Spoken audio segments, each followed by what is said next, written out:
आज जो हमने टॉपिक डिस्कस करना है उसके अंदर सबसे पहले नंबर पर हमारे पास ये होगा कि दो कोलेस्ट्रॉल की सिंथेसिस हमने पढ़नी है। तो किस तरह से होगी, इसमें ये होगा हमारे पास दो एसिटाइल मॉलिक्यूल्स आए, दो एसिटाइल को ए के मॉलिक्यूल्स आएंगे, उन पर थायलेज एंजाइम एक्ट करेगा।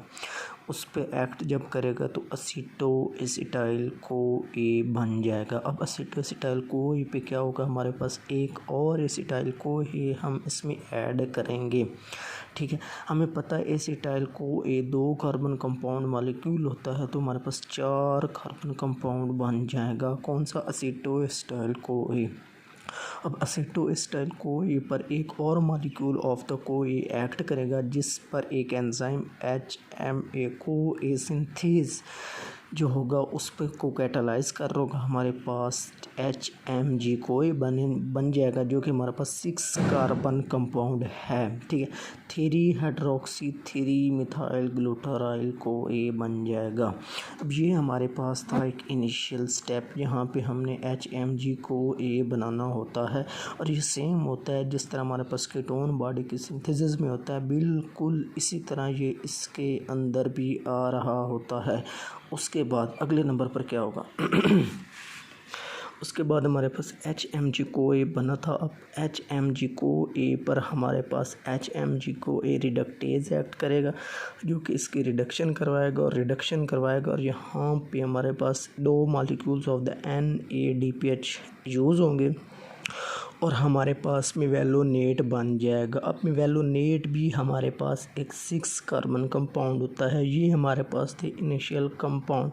मैंने क्या कहा, सबसे पहले नंबर पर हमारे पास दो मॉलिक्यूल एसिटाइल कोए के आएंगे, असीटो एसिटाइल कोए बनेगा। असीटो एसिटाइल कोए पर हमारे पास HMG कोए सिंथेज एक्ट करेगा, HMG को ए बनेगा। HMG को ए पर हमारे पास HMG को ए रिडक्टेज एक्ट करेगा और मेवेलोनेट बन जाएगा। ये था हमारे पास सिंथेसिस ऑफ मेवेलोनेट। अब यहाँ से आगे हमारे पास मेन चीज़ स्टार्ट होगी।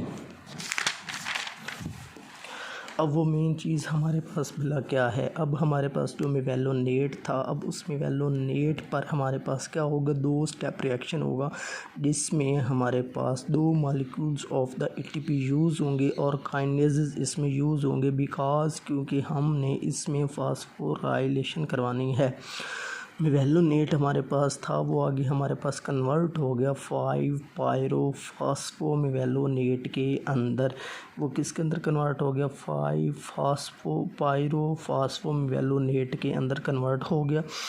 ये भी 6 कार्बन कंपाउंड था और ये भी हमारे पास कितने कार्बन कंपाउंड है, 6 कार्बन कंपाउंड, बिकॉज हमने कोई कार्बन भी इन दोनों में ऐड नहीं किया। अब हमारे पास 5 पायरोफॉस्फो मेवेलोनेट जो था उस पर एक मॉलिक्यूल और ATP का हम उस पर ऐड करेंगे और हमारे पास क्या बन जाएगा, आइसो पेंटेनाइल पायरोफॉस्फेट। आप इसको नाम याद ना रखें बल्कि सिंपल याद रखें, IPP।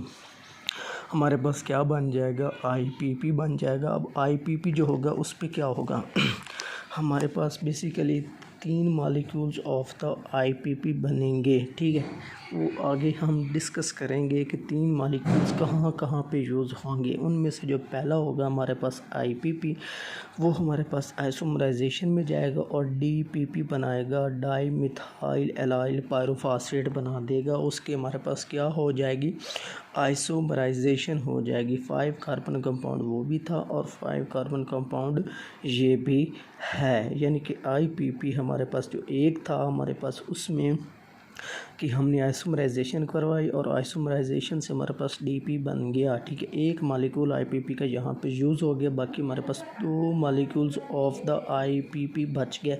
अब वो कहाँ पे जाएंगे, उसमें सबसे पहले नंबर पर हमारे पास जो DPP है ना, DPP वो एक मॉलिक्यूल और IPP के साथ मिलेगा और मिल के बना देगा ग्रेनाइल पायरोफॉस्फेट, GPP बना देगा, ग्रेनाइल पायरोफॉस्फेट बना देगा। अब एक बच गया हमारे पास, वो हमारे पास ग्रेनाइल पायरोफॉस्फेट जो है वो उस मॉलिक्यूल्स IPP के साथ मिलेगा, जब वो उसके साथ मिलेगा तो हमारे पास क्या बना देगा, फर्नेसाइल पायरोफॉस्फेट बना देगा। क्या बना देगा, फर्नेसाइल पायरोफॉस्फेट बना। अब हमने IPP मालिक्यूल के तीनों मालिक्यूल जो हैं वो यूज़ कर लिए, ठीक है। अब हमारे पास FPP मालिक्यूल बन गया, ठीक है। अब हमने एक IPP का मालिक्यूल 5 कार्बन था, हमने तीनों यूज़ कर लिए, तो हमारे पास कितने कार्बन कंपाउंड बनना चाहिए, 15 कार्बन कंपाउंड बनना चाहिए, ठीक है।